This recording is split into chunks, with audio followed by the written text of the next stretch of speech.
So I just made it to Jason and Natalie's land, and it's beautiful. I'll go hike up, see if I can find them. I think I see them burning some prairie in the distance, so I'll go talk to them. Excited to get the interview going. Well, thanks for having me, Jason. Yeah, absolutely. I'm excited to be back out. It looks beautiful. I'll have to see what the prairie looks like since we last burned it. Nice and green. Yeah, not too much is coming up in the prairie area yet. We got a decent Okay. amount of like spring ephemerals over here. Yeah, well, it's crazy to think that this is still only April, you know, for a normal year. It's warm. Okay, so can you tell us how long have you had the property? So actually 1 year today. Yep. This is the anniversary? Oh, cool. Yep, we bought it last year on Earth Day. We'd actually been trying to go through the process of buying it for about a couple months. And it just so happened they were like, let's close, it's Earth Day. I was like, awesome, let's do it. So when you were selecting the property, what made this one stick out to you? A couple things. One, this is the county that I grew up in. So like I love the idea of being back here. This is far enough away from Johnson County, Iowa City area where the land prices aren't too bad. And it actually belonged to my brother-in-law's family before, and so it's kind of like keeping it in the family to some degree. Awesome. Yeah, so it had enough potential. I saw it twice before we decided to actually pull the trigger on it. And it was Had you come here as a kid or just like no, this? No, this was all as an adult for sure. In both times it was dead of winter. And so there wasn't a whole lot going on. You really couldn't see too much, and it was just like, well, you know, I think there's a lot of potential here. So how is that shaped up? I know you guys have put a lot of work into restoring like this section and the prairie section we were in. And yeah, so there's 40 acres total. This first chunk that borders up against the gravel road where the access is, there's about 7 to 10 acres of decent savanna. So this is the like oak one trees of the primary, we have here. We'll get some. Yeah. The oak trees, nice open grown, real deep branches that go out pretty long on the bottom. And this is like the prime area for sure, like what we're trying to restore. The middle section is about 15 to 20 acres, and that's mostly going to be prairie. Yeah. That part of that had never been tilled, part of it had been tilled. Do you notice much of a difference between the tilled? Absolutely, 100%. Yeah. Like you can tell there's species over here. This is an area that had never been tilled before. Right. There's a demarcation line where you see certain species popping up on this side, you don't on the see other over side. there. Do you see that changing in the future with enough years of rehabilitation? To some degree, you can never get it back to like what it really was in the past, but you can actually, after 15 years supposedly, you really get back the species diversity if you work hard at it. But the soil takes so much longer. Right. And unfortunately in this area, what they'll do is they'll scalp the ground to get rid of a lot of the weeds and the trees. You mentioned the neighbor. Yeah, so what they'll do is they'll just scalp it with a bulldozer. That way all the trees and everything are taken out so they can graze, they can put in other grasses. So one of the main things I wanted to talk to you about is your vision for the property. Yeah.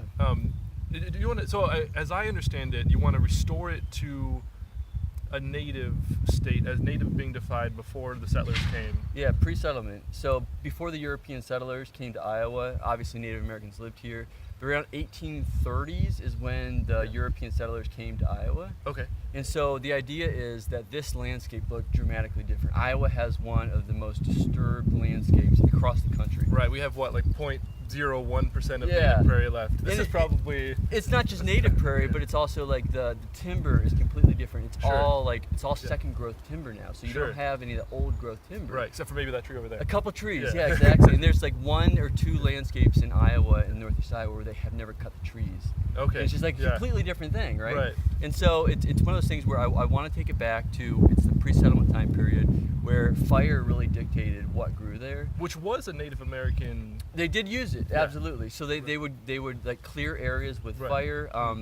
Obviously fire was natural at the same time. Right. And if a fire started in some of these areas, like there's no major landscapes to stop it. So it would just continue. It would just go across the entire state. And so obviously it was something that was very scared, very, Native Americans were scared of it obviously because it would just wipe out their entire areas. Right. But also they used it and it was better for hunting purposes. And bring the animals back. Exactly, yep. But we use it, honestly, to get rid of a lot of the invasive species. So this is an interesting thing because I also listen to a lot of permaculturist people, and a lot of them have a very different viewpoint. So that's why one of the reasons why I talk, because when we talk about restoring and like where do you pick native, and even like understanding that the Native Americans had some habitat alteration. Yep. So you don't bring anything down here that you try to source it to the county itself, but at least to Iowa. Yeah. So what species have you brought seed that you're comfortable with? Oh, so we have, well, first we've actually identified about 65 to 70 species on the property, and that's just the easy ones. That's not getting into the grasses or the sedges or anything like that. That's right, just a lot of these flowers. all the flowers, stuff like that, yep. So that's a decent number to start with. And then what we're trying to do is we really hit this area, the Savanah area, hard, because this is the area that we want to restore the best. The best, right. And so we put in probably about another 25 to 30 species via seed. Problem is it's extremely expensive. Right. And so just for the pounds of seed that we put on this side of the property alone, it was probably about $600 to $800. Just these 7 acres. Just the 7 acres Wow. right here. Yeah, it's Okay. extremely expensive. Right. And so like you don't want to put in just pure grasses. Grass seed's really cheap. Right. You want to put in like the cardinal flower. It looks like dust, and to get like Yeah, an you showed ounce me of some of it. that. Yeah, Yeah. exactly. Yeah. An ounce of that stuff can be, $20, $30, $50. So what would your advice be to people who are like that's similar minded and they want to restore and have a healthy habitat, or like at least encourage wildlife, even if there's some different species that weren't necessarily here initially, but also need to make a profit on the land? Yeah, absolutely. And it's something I thought about because like for long term, like I see this not as necessarily an investment because we're trying to just restore it. Right. But if I ever wanted to actually, live out here full time, we'd have to do something additional than just work the land. Right, because obviously. you and Natalie, your wife, both have jobs in Iowa City. We do. And so, Yep. And so we're down here just on weekends and try to spend as much time as possible. But it's an hour and 10-minute drive, like you saw today. Right. And so it's not like a quick drive down. Yeah, I mean a couple of good podcasts, but still. Yeah, exactly. And then you use some of your surplus income and you dedicate a pretty, it's a huge chunk. it's still Iowa land, so Right, it's no, not cheap. absolutely. And so it's like a second mortgage basically. And then all the time we're putting down here, the equipment that we can take a look at later if you want to, like all that stuff just kind of racks up. So what getting back to the initial question, like what kind of pieces of advice would you give to people? If you're going to be bringing stuff onto a property, like I think I mentioned this before, but like first do no harm. Right, because you saw the list that I got, Yeah. and I've modified it a little bit. And but it's just like if there's stuff that's on there that's super aggressive or at any flavor of invasive, it doesn't matter if it's Native American, or I'm sorry, if it's from North America or if it's from other countries or whatever. It's like if that stuff is aggressive, it's going to get out. And you'll see like people brought in things like multiflora rose. Right. People brought in things like garlic mustard. Right. And now those things are just a menace. Right. And it's extremely difficult to get rid of. And so there are certain species that were used, that were like the DNR wanted people to put in Right, that things they like planted, multiflora rose, yeah. Osage orange, like some Right. of these species. Although Osage orange is native. It right? is native, Yeah. but it's like you'll look around, it's super aggressive. Right. And so like there's areas, So there's just pockets. There's a couple that I've adopted a lot of your viewpoints, but I also want to push back a little bit. Yeah. Because things like in autumn olive, which has a lot of invasive potential, Absolutely. but has very nutritious food and also does fix a lot of nitrogen in the soil. It does. It's But there's really nutritious food, and there's things that fix nitrogen that originated in Iowa or in North America. So what are some species that you would recommend in place of like an autumn olive? Great question. I don't know the answer to off the top of my Okay. head. But like there are a lot of things that you can. So I totally understand like the food forest mentality. Right. Like you're trying to put stuff in that you really want to work the land to get that benefit of the food. Totally admirable. And will help some pollinators, Absolutely. but has the potential to escape. It does. And Yeah. so like you just have to think like what is that potential? If the potential's super high, then maybe scale it back. Do possibly some in pots, even though with pots seed can get out. Right. That's how certain things And start. that's sort of where, for this year, I've segregated the rugosa rose. It's just going to be in my garden and make sure to leave no rose hips. I'll cover it with a bird Sure. net. So just kind of an observational thing. Although the thing is, they have tasty rose hips. They absolutely do. And that's actually one. I think there's some native roses that I can probably substitute that have smaller rose hips but still tasty. And I left the king crocima and the toad lily, and those are just in the garden right now. Yeah, and some of that stuff is perfectly fine. Like when we, at my house in Iowa City, like we have species on that, on our little lot that are not native. And we brought them on there. And Right. we feel totally fine doing that. Out here, it's just it's a different thing. Because this is like, you're aiming for habitat restoration. Absolutely. Now, if you were to go out, 10 miles that way, 10 miles that way, most of the land is completely tilled. Oh, well, not even 10 miles. You Well, look exactly. across the street. Like, a straight 10 miles, like Right. it's going to be tilled all the way around Right. for 10 miles, basically. See, that's part of the way I think about it, is that most of Iowa is so radically transformed. It is. In terms of, if you're not from Iowa, Canberra, Yeah. there's the corn, the soybeans, even Yep. just the grass. Like those three things cover 95% of the state. Absolutely. And corn and soybean making up the vast Right. majority of it.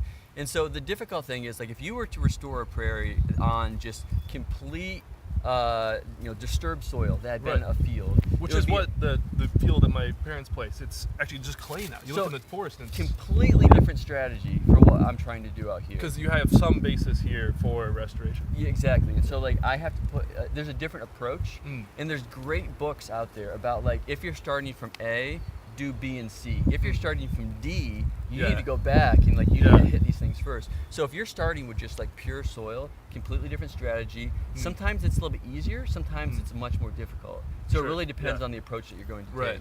But I would say like if there are two species, one native, one non-native, you're going to put less effort overall into growing the native species. So usually.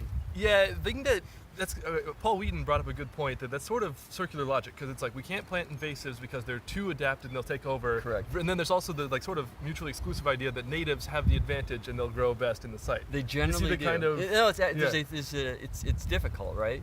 There are things that will get out and that will grow anywhere because they don't have any predators here. And so like multiflora roe is a great example. Like some things do eat it, but it just grows unchecked. So that's sort of my thought for the parents' land is that it seems like there's a lack of herbivore, like pressure. Is the right word? Because there was a disturbance. So this property, there was oaks. They came in, chopped out all the big oaks, disturbed the soil, and then the multiflora roe, probably present, took over that and the honeysuckle.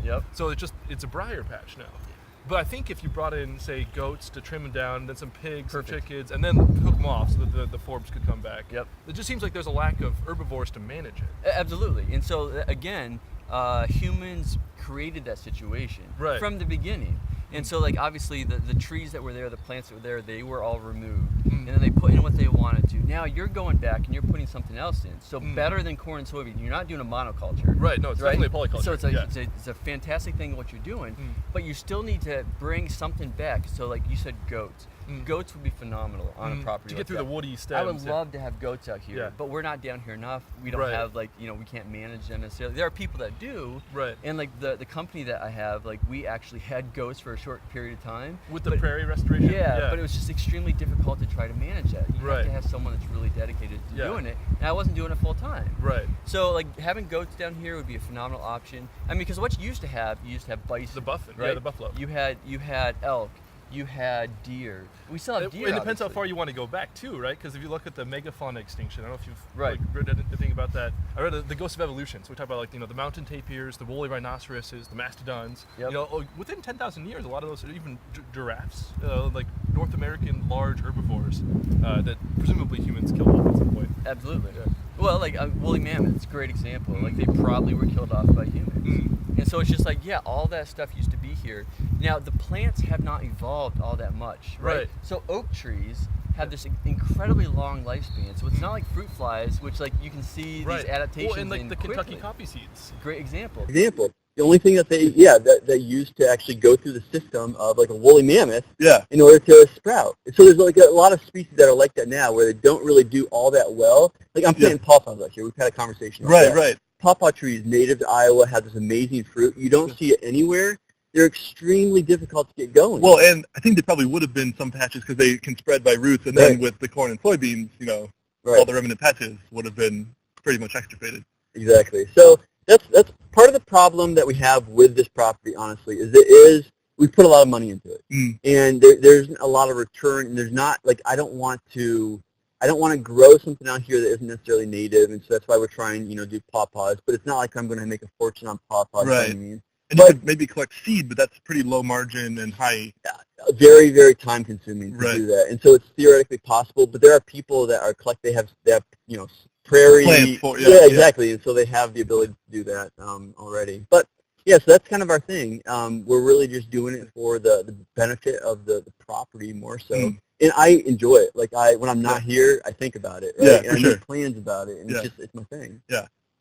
So, are there any other pieces of advice you give to people that have to get a profit from the land, but also want to? There's a lot of great literature and obviously things like YouTube channels and everything about just like learn from people's mistakes, I guess. That's the big thing. What are some mistakes you've made? Well, great question. 1 year in, I think one thing that we're we're attempting to do that is probably going to be a mistake is we're trying not to use herbicide unless absolutely necessary. And only like spot application. Spot application. Yeah. Now the problem with that is all the multiflora rows, all the hickory. Is that one right there? Yeah, all of this stuff. Like this itself isn't, but like there's some over there. Okay. You cut that stuff, it grows back up. Right. You cut it again, it grows back up. Yeah. And so it's very difficult to get rid of it without using some sort of herbicide. So if you have to use herbicide, would you recommend glyphosate or like Triton? It really depends on the species that you're trying to kill. And a lot of times people will say like the glyphosate, the Roundup, they're multi-spectrum, broad-spectrum herbicides, and so they use it on everything. There are certain species that don't respond to it. Right. So you can't. Now the problem is it's one, and I'm probably getting in trouble for saying this, it's one of the safer ones. Because it degrades very quickly in the soil. Exactly. Yeah. There are some that will stay in the soil for a long time. Have you done any sort of soil testing, or is it not worth it No at this soil point? testing out here at this point. Looked at the soil maps to see what was going on, but haven't really done too much soil testing out here. Because there's an abandoned farmstead sort of in the far end of the property. There is. That's actually just to the west of our property. Our property stops before that farmstead. Okay, but there's like the truck and maybe it's like there's a old implements and stuff. Yeah. So if anywhere, there'd probably be, if you were to have contamination and be in that. Possibly, but that was from that barn actually came down in the 60s. Okay. And so like, back then was herbicide used? Absolutely, but not nearly to the extent that it was today. Although back then, they also were using stuff that they didn't realize was so dangerous. And so there's a possibility of that. Right. Interesting. Yeah. So what are some further directions you have?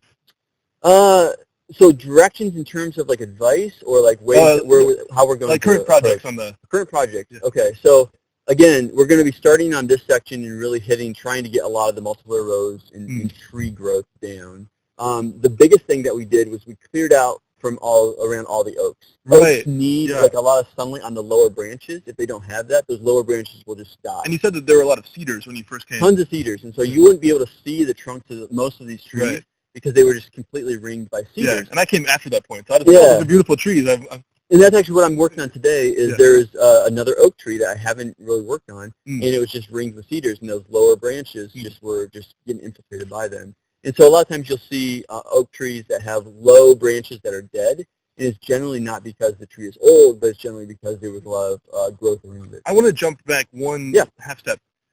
In terms of climate change, so your initial goal was to restore this to like 1830, I think you said, before pre-colonization. Do you see any need for bringing in native species, but say native to northern Missouri or southern Missouri or northern Iowa? So the south and the north. I've thought a lot about that, and I'm not sure how it's necessarily going to affect this ground. And so that's the interesting thing. Now, is it going to get warmer? Yeah. Is it probably going to get drier? Yes. But I also think that a lot of these species, they will adapt to that. That we're not in a microclimate where it's like they can only take this certain little like small band of temperature. Because Iowa historically had quite a bit of fluctuation. There's a lot of swing. So you have super dry summers in Iowa. You have super wet summers in Iowa. Right. So a lot of these species adapted with that. So I think that we're going to be decent here because, honestly, a lot of the natives. Now, for some of the species like corn, soybeans, things like that, they're very dependent on moisture. Getting in the ground at the right time. Exactly. And so I think they're going to have a lot of problems. They might be going more towards like the western Iowa and the Kansas areas where they have a different species mix that they plant. Yeah. Now, that's going to decimate the farming population, the community, because different equipment, different mentality. I mean, there's a lot of things. And obviously, with the political climate, that isn't really thought about sometimes. Right. And so it's very difficult. Now, for us, I think it's going to be more of a see what happens approach. Okay. Do I think it's going to, obviously there's going to be some sort of impact in my lifetime. I don't think it's going to be something where, like, it's going to be a completely different landscape out here. I will say one thing that is changing, absolutely, are the oak trees. They're dying off. Right. And so I have some that have tatters. I have some What is tatters? They're not necessarily sure why it actually happens, but when the oak leaves pop out, it looks like something has just been chewing on them. Huh. And generally what happens is if an oak tree has tatters, usually they'll lose those leaves after they come out. They'll have a second bloom of leaves. Okay. And usually hopefully they're better. Sometimes they're not. Interesting. And they're not sure why it's necessarily happening. There is some research that shows that it may be something to do with one of the herbicides that's sprayed on soybeans, but not a lot of people are researching. It's probably one of those things that there's so many proximate causes and exactly. all, like bees. Like, why are bees dying? Well, there's 20 different reasons. Okay, which one is the most important? Have you tried to do any sort of tubes, or just sort of make your habitat restoration and assume that the bees will to make some bees and other? So things like bees. We have the neighbor to the north actually, the grandfather, I believe, had a lot of apiaries, and so there's a couple apiaries still left around. We have an oak tree that has a hollowed out portion where there's a hive inside. Oh, cool. It's active. You can go see it now where they're making the combs. Thing is, honeybees aren't native. Right. Now, I'm not going to kill honeybees, obviously. Sure. That won't be the right thing to do. But you presumably have. I saw pictures of your green. There's a green bee. There's all sorts of other bees, and so 100 species. In Iowa, there's about roughly 300 species. Obviously, that's declining. One of the things we want to do is try to do a good survey to determine what species. There is a professor at Iowa that Steve Hendricks. He was my advisor. Oh, really? Yeah, I talked to him one time. I talked to him, and actually, we discussed whether or not he'd be able to come down and do a survey. Because it'd be cool to see, and of course, right on the edge of Missouri, we might get some stuff that comes in. Right. So it'd be interesting. Because this is fairly southern Iowa. There's a couple more counties, right? There's actually next county down. Well, Missouri is the next. Oh, okay, so we're very close. Then. Yep. And so this is the northern part of Buren County, but it's relatively close to Missouri. So it's a little bit. This is definitely is a Zone 5B, you would say. Yeah, most likely. And most of the bees that we have are going to be ground-dwelling bees. There's a couple of bumblebee species. I'm not that good on bee identification. Then they look to a non-trained person relatively similar. They do. A large bumblebee, a small bumblebee. Exactly. And so it's hard to say for most bees, for most people. But so one of the things that we did was when we burn out here, since most of the bees are either ground-dwelling or living in the stems or overwintering in the stems of the plants, we don't burn the entire property. Right. And so we try to do it where it's very patchy. Try to burn only one portion at a time, things like that. And so of the prairie, you burned maybe about half, maybe a little less than half. Yeah, about a third of the prairie. And we actually did a small burn on the section underneath the oak trees just to try to clear that out. More it hadn't really been burned in probably ever, really, by humans. Yeah. So, so we try to get some of this stuff cleared out, and then that's when we seeded it. So for oak trees, I mean, would that be a situation where you might try to bring in some different species or... We have about 6 species of oak on the property, so I don't necessarily think I might take some of these and try to plant them to get them going, and then plant the saplings.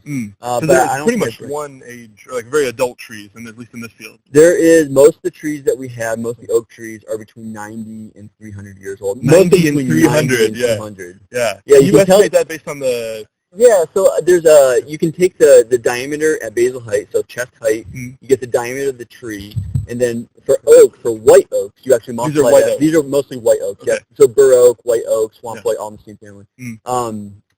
For white oaks, you multiply that diameter by 5, and it gives you a rough estimate in the number of years. So the largest one, hopefully we'll get some video. Yeah.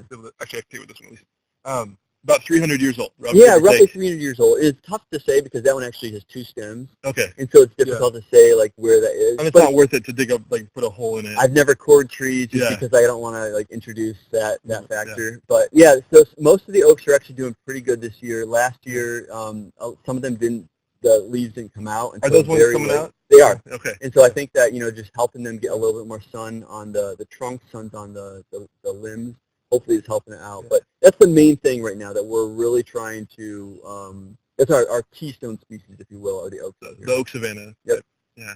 And you can see, so if you, online, go back and look, the earliest aerial photos are from 1930s, and you can see, each and every one of those trees pop up. We're still here, 1930s. That's crazy. Yeah, it is. But by that time, that 300-year-old tree, Bach was still composing music when that tree started growing. So this is hopefully a question you won't have to confront for many, many more years. But so you've owned this property for a year. Do you think about how you're going to transition it when eventually we, shuffle off this mortal coil? It's a great question. And so it's this is, trying to make this my legacy by far. You hate this to go back to corn and soybeans. I would never do that. I would never do that. So what I'd probably do is when it comes time, we would probably put it in some sort of land trust, deed it over to someone that has a similar idea, or one of the property management, Iowa INHF, things like that. And so these days, would you try to find a nonprofit organization over a state organization just because of the whims of political climate, or do you think it's difficult? It's really difficult because funding for both is going to be dependent on so they feed back into each other. Exactly. So I think probably nonprofit is the way I go. I have a lot of I work in nonprofits. I have a big passion for nonprofits. I think that sometimes they do maybe better work, not because they can or not because they have better people, just more because they don't take on as many projects. More specific. Yeah.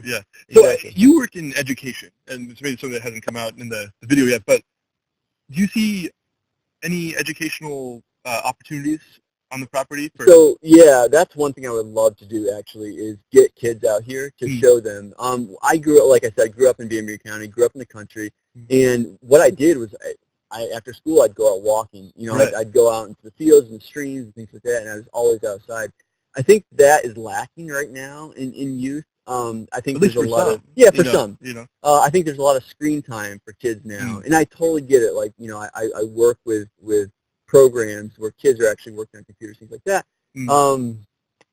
But I think that there is like a need for them to really get back out. There's some amazing programs.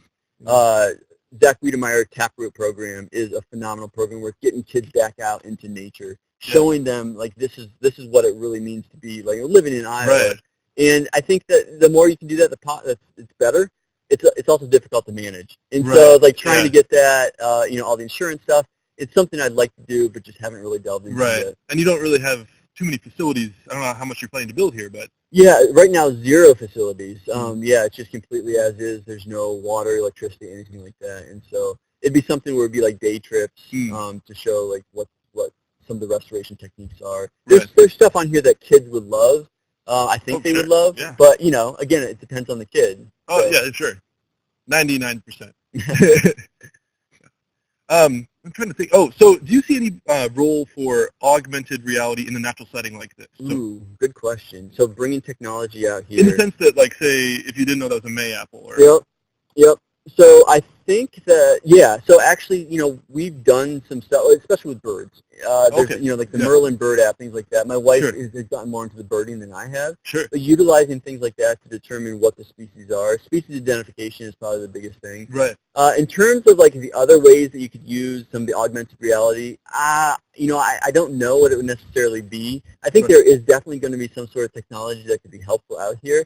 But it's also one of those things where you could do the same work with old school, like an axe and a bow saw, like to do the work itself. Like there's a lot of old school technology you could be utilizing.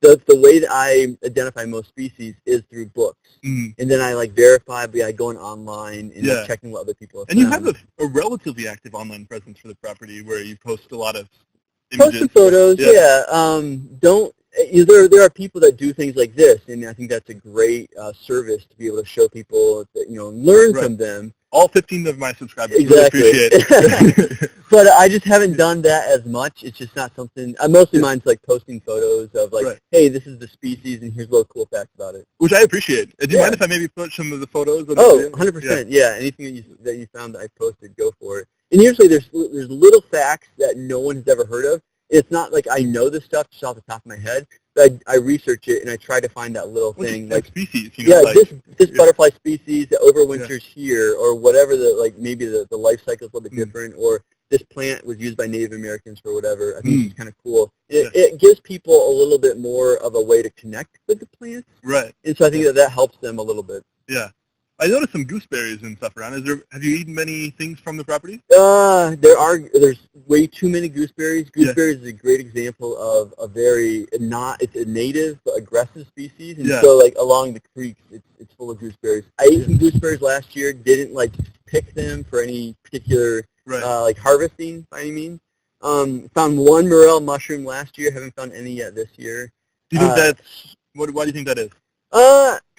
Not really sure. Like some properties have them. I had 4 in my front yard in Iowa City, and I found 1 here and 0 this year. So it's one of those things where sometimes they grow, sometimes they don't. I haven't really done a lot of harvesting of plants out here. There's some raspberries, black raspberries, things like that. But honestly, I see some of that stuff as a nuisance just because of the brambles and everything. Right. Yeah. But yeah, there's definitely some species that you could eat out here for sure. How do you feel about eating pawpaw? Because, I shared the... Yeah. So if you want to explain real quickly what the issue is with it. So I forget the genus name, but there's a whole genus of those tropical fruits, and I'll post it in the video. One of them being the cherimoya. There's a whole bunch of other ones that exist in more the southern part of North America and South America.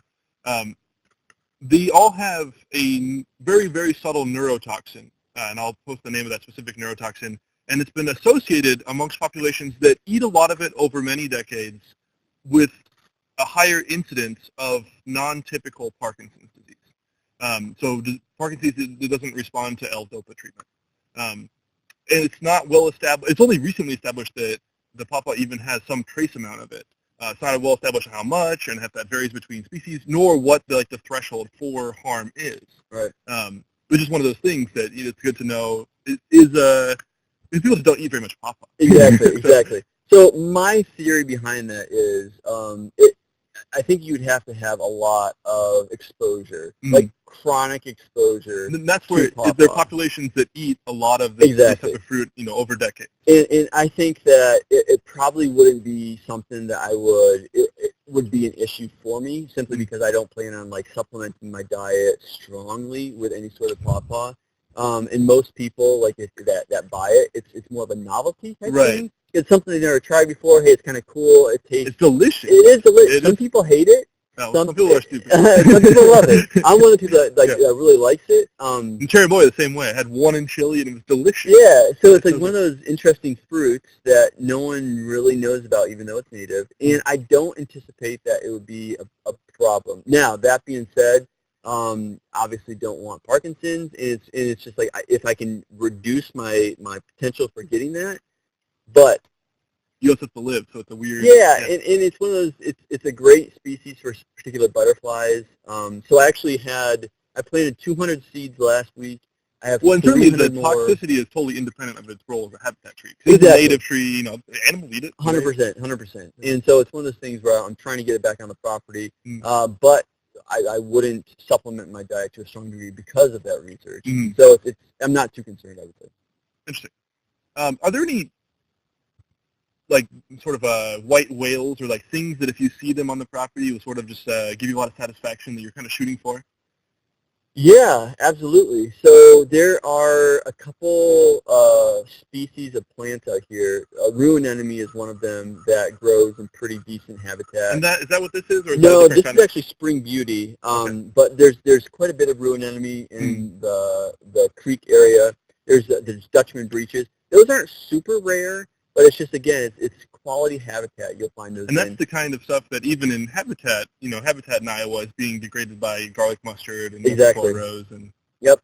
And green dragon was another one that I'd never actually seen in the wild before. Okay, it's just it's very similar to Jack in the Pulpit, same family, but it has a completely different leaf pattern. It's a very interesting plant. There's an orchid species. So you mentioned that. In Iowa, there's a couple different orchid species.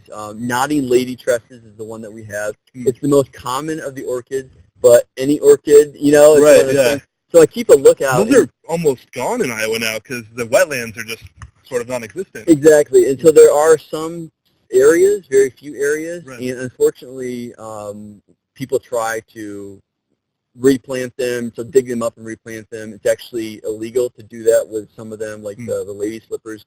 If we found something like a lady slipper on this property, that would be the pinnacle. I think that would probably be one of the biggest things I could find out here. But other than that, it's what's amazing is you come out in 1 week, like I was mentioned before, it was a carpet of a different species of flower, and then you come out a week later and you see other stuff just starting to pop up. It'll do this all summer long. And so you'll see different species just popping up and then, coming back. And that's what's really satisfying. Even probably if you travel from Iowa City to here, there's probably some variation, there is. in the timing. What's interesting is that we're down south, but I saw in Iowa City, Hickory Hill Park, I saw people posting photos of Jack in the Pulpit and different species coming up that are later in the season that still haven't come up down here. Interesting. And do you think it's the city itself I don't know. Some heat? I'm not sure what it is exactly. You would think that, this being so much farther south. But then I also have, there's thing on properties where you have microclimates. Right. And so this feels very almost cool and like this does here. If you just because of the slope of the ground, like you'll have little areas along the creeks where one side of the creek was blooming with Dutchman's breeches. Right. The other side, it was completely barren until the next week. Interesting. And then that starts blooming. Caught back up. So, are there any sort of major, so say like in permaculture, you might put in swales to trap water, or like landworks. Are there any sort of landworks that you're looking at for the property? A couple. There are some areas that are not really prone to erosion, but what I've done is I've just taken some of the trees that I've cut down, chopped them up, and then put them in there to try to slow some of the erosion down. Oh, sure. Build a little soil, too. Exactly. Actually, let's take this video if it's still going. Yeah. You never know if it's for fun. Yeah. And let's take it to the cattle pond. Oh, sure, yeah. The cattle pond. I can talk about what we're going to do there. Over here of oak. After the 1900s, trees came up and all the lower branches just died off. Yeah, so again, this is another big bur oak.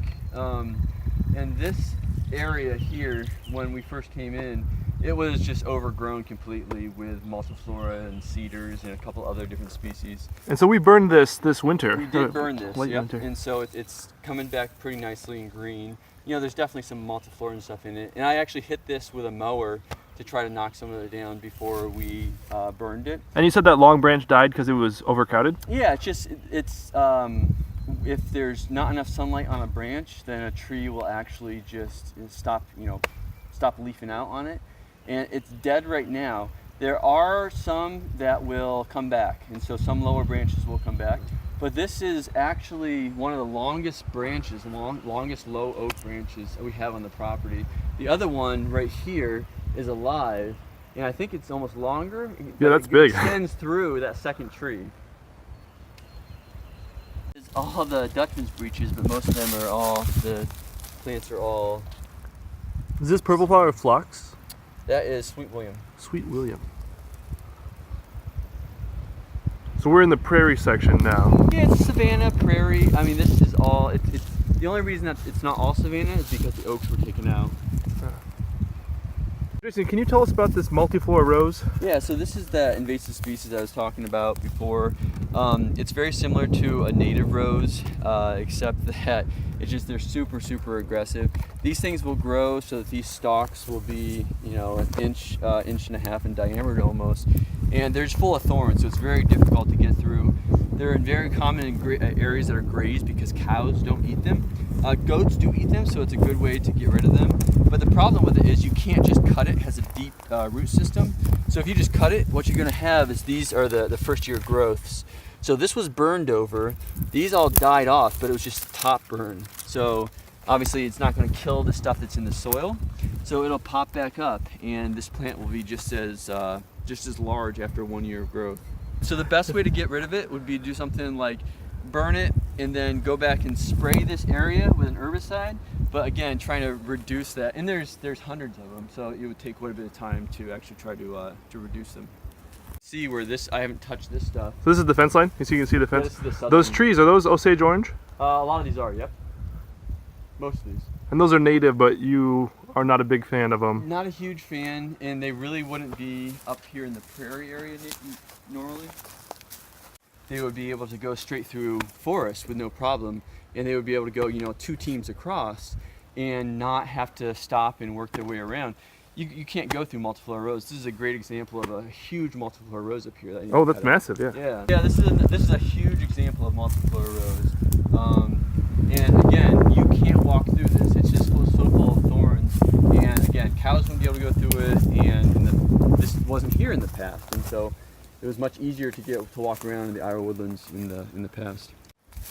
That's a yellow violet? Yeah. And those are native? Yeah. Cool. Yeah, there's a couple different violet varieties. There's actually 2 together that are yellow and purple. There's actually one species that has multiple. Oh, there's Jack in the Pulpit. This is the first Jack in the Pulpit I've seen this year. That's fantastic. Is there other Jack in the Pulpit on the property? Is this the...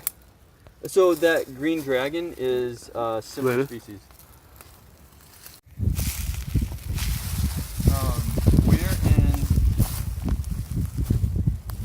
in the zone for green-winged teals. That's a bird, right? Yeah, it's a duck species. I think it's either blue wing or green wing. I'm not very good with ducks. And we had 4 of them on the pond. This is one of the ponds you have on the property. It is, yeah. And this isn't. This was put here a while back, but they did use this with drainage before, so they put these in here so that the cattle have a place to get water. They're very shallow. Oh yeah, you can see the bottom. Yeah, you would think about them in terms of like you don't want a cow to drown in something like this, and sometimes they get stuck. And so usually they're no deeper than like a cow's chest would be. Does it go down that deep here? Yeah, it's in the middle. I haven't been out there. It's something I'm going to do this summer to go out and see how deep it actually is. But I would say probably 4 feet deep at the deepest. Do you see any turtles or anything? Yeah, we actually have a couple species of turtles.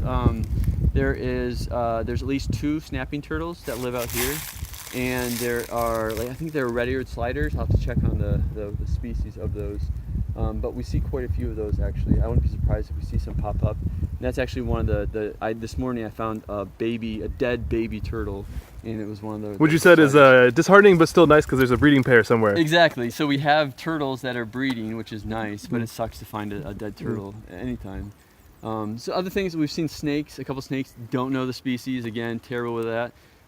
There's arrowhead in here, which is one of the emergent species that you can see that kind of in the water, the green. Let's go take a look at the arrowhead. As we were walking over, the tadpole started going everywhere. See if we...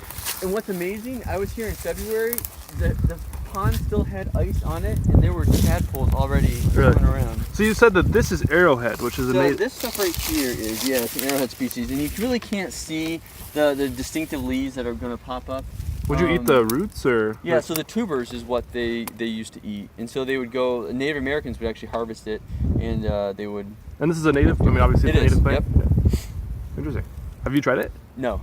Are you going to? It's one of those things where I might, but I just haven't done it yet. So. But again, multiple rows, and so got to get in here, get rid of that. It cleared up a lot, I would say, from when the cattle were in there. It was almost like a milkshake when we first moved in. But once they're gone, it cleared up to some degree. Any other thoughts on the ponds? Yeah, so one of the things we're actually going to do is build some floating islands, and those are going to be just little islands that we construct out of probably bamboo and coir fabric, just to get a little bit more of an area for species to grow out in the middle of the pond. It'll suck up some of the nutrients. And it also gives the turtles and some of the other animals a safer space. Yeah. So the idea is to put at least one floating island out here and then one on the other little pond. Let's go take a look at the other pond as well. It's kind of hard to see, but you see this, you can see it from right here. A little trail that goes all the way over. It's the trail that the turtles, it's not large enough to be like a deer path, but there's a trail that goes where the turtles actually go between ponds.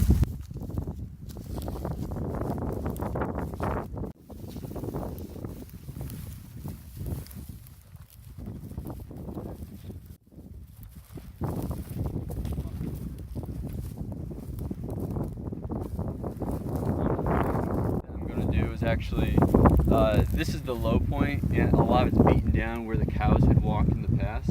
So I want to get a couple loads of dirt and rock in here, try to build that up so that there's more water in the pond, so raise it up about a foot or 2.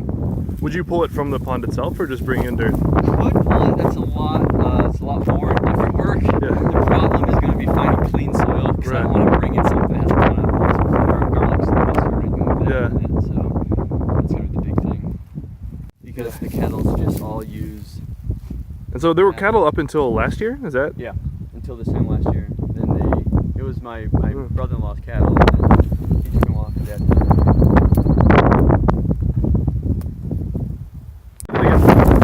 So everything to the west that way had been tilled at some point in time in the past. You could tell from the old aerial maps, old aerial photographs. And not this line, because this is just where we're going for the burning. Right.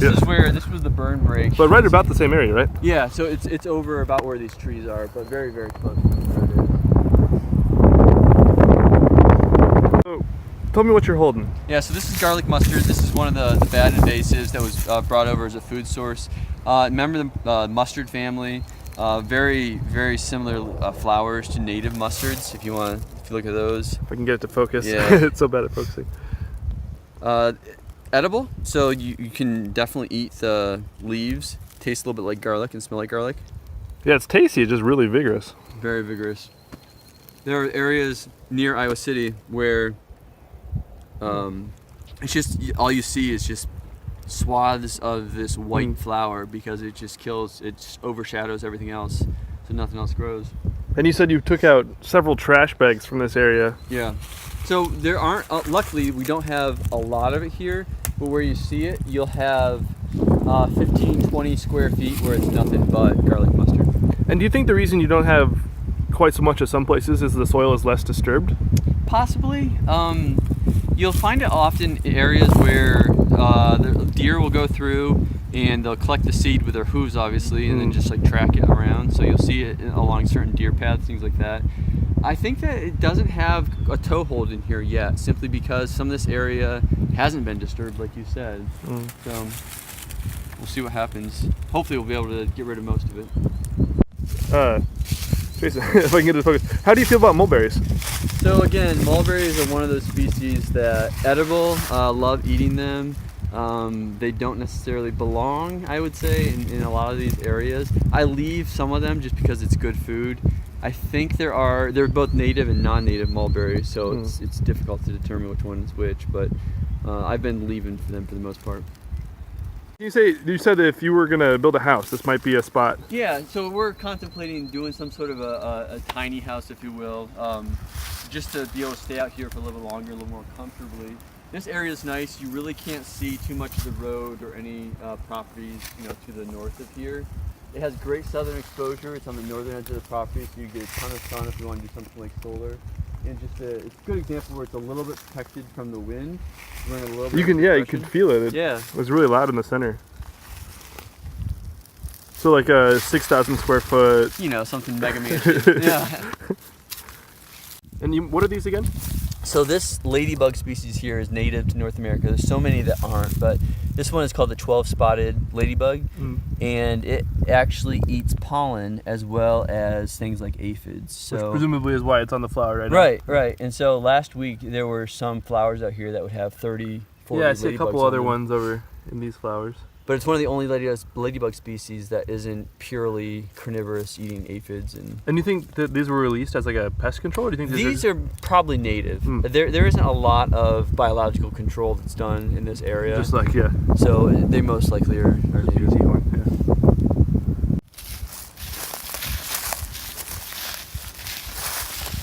again, this one isn't too bad. Like this is, I can knock this out in 30 minutes or so. But the problem with garlic mustard is if I were just to pull this and leave it on the ground, it would still create a seed head and it would seed. Or there's a couple bee species on this one. So again, not terrible, but I wish they were on something different. This is the white trout lily leaf? White trout lily leaf. And these are edible. I've actually never tried them before. I've heard they're edible. I'll try it. Yeah, they're actually really good. A bit of a kind of a tanginess to them. It almost tastes like a pea, like a green bean. Yep. That's actually really good.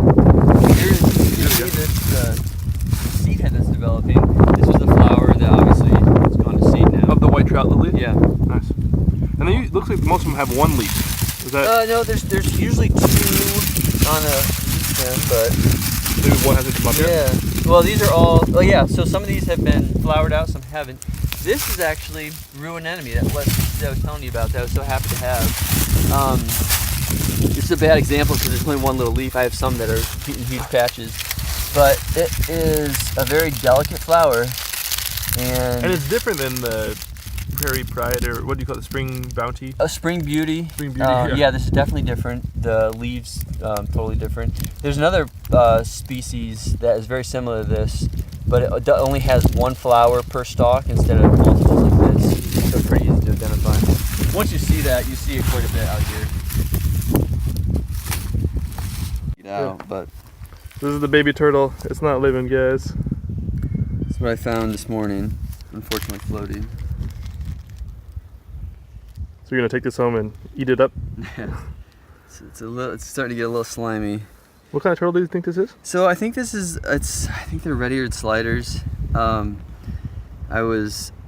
It was floating. I was really hoping that it was going to be alive. I wasn't sure because it hasn't been dead that long, but its eyes had been eaten out by probably tadpoles or something. So I know Brutal. It's dead. Yeah. Definitely not safe to handle turtles because of the salmonella and everything, but taking that risk, I guess. R.I.P. Flower. This is the trout lily. And it hangs down as opposed to up. Can you kind of pull the flower out? Yeah. So this is the one that we just ate the leaf of. A delicious leaf. But they're very distinctive leaves. They have this kind of spotted, white spotted leaf pattern. Sometimes it's more of a purplish. And then this is one where it's interesting to see. This is one that had already flowered out and been pollinated. And then this is one that's just basically getting ready to, the leaves to pop out, or the petals to drop off. There's another one there. But if you can imagine, there's thousands of them out here. Oh yeah, here's some more.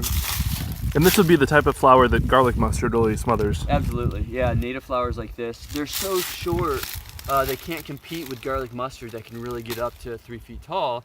And because it's the same time of year, what you'll have is the garlic mustard will just come in, completely shade out everything else. So stuff like this just dies out.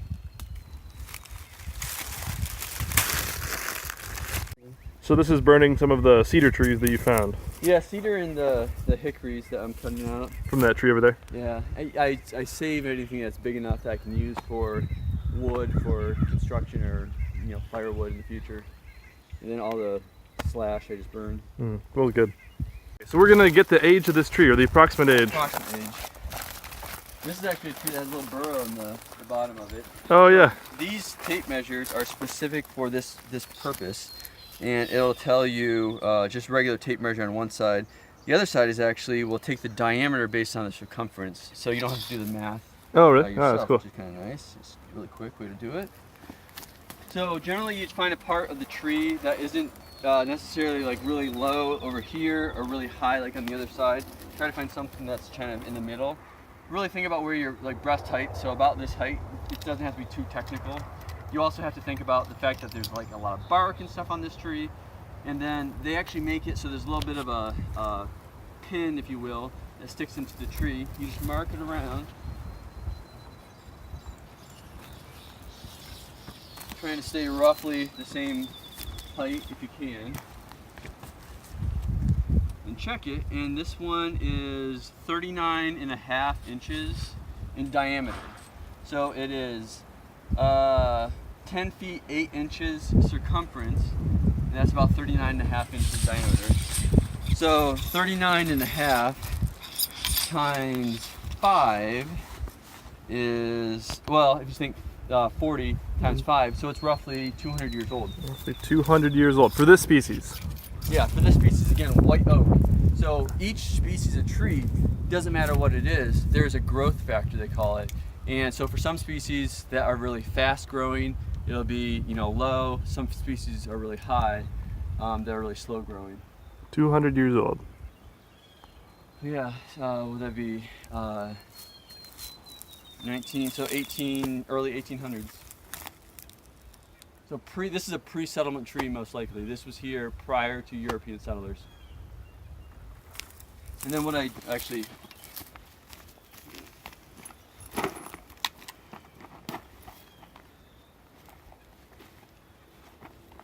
I'll take a second here.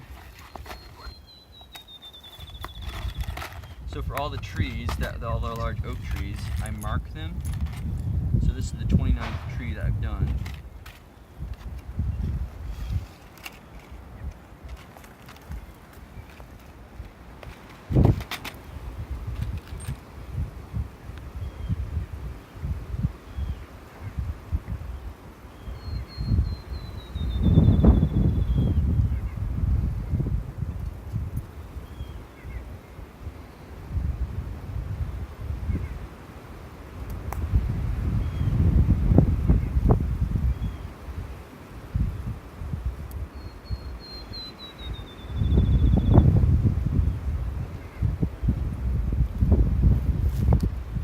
And that's just a little circle with the number? A circle with a number on it, so you can just buy these aluminum tags. Yeah. Aluminum wire, aluminum nails. And then do you make a note for like 29 is? Yeah, so I just pound this in for species, or this is tree number 29. 29. And I have a notebook, I mark them all.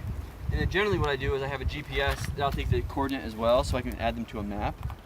And so for tree 29,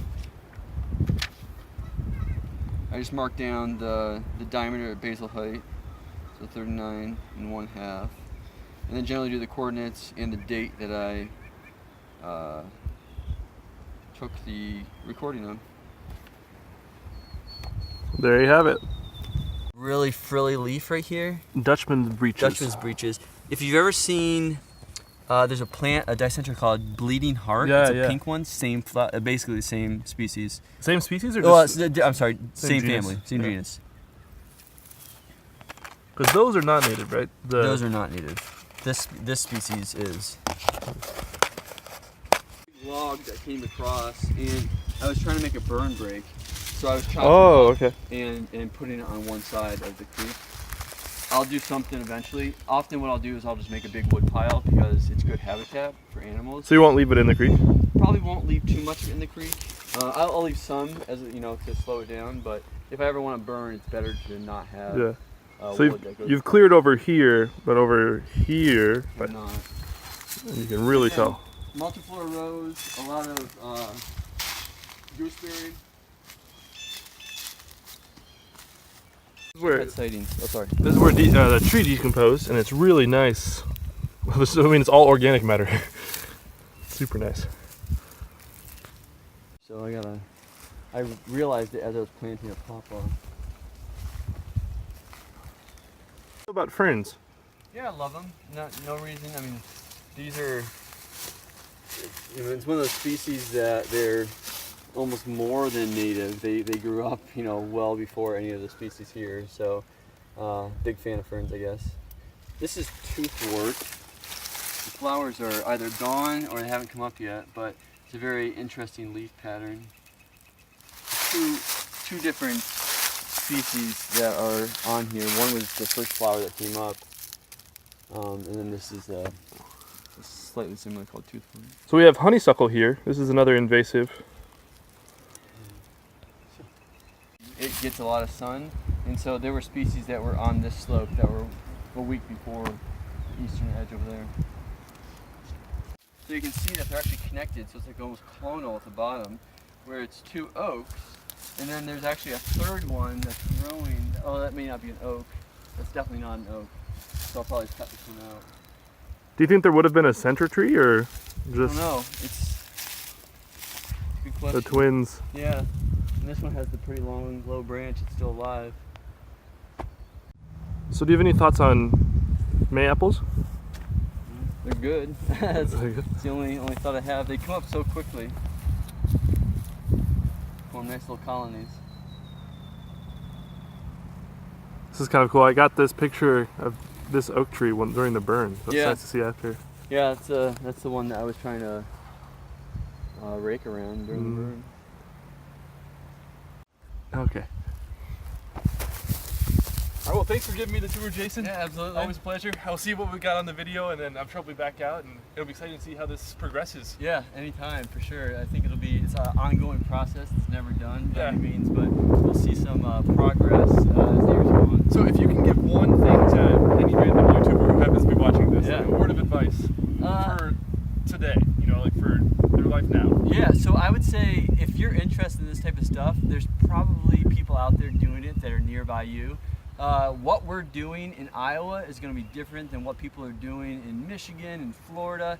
But but there's a lot of the same techniques, but just applied differently. So if you're interested in it, I'm sure there are other people like you that are interested, and just get out and try it. Like, get your hands dirty. You can help move brush. You can help just dig, whatever needs to happen. It's just like it's a good opportunity to get out and get some stuff done. Awesome. Well, you heard it from the man himself. So. All right. Well, thank you. Okay. Take care.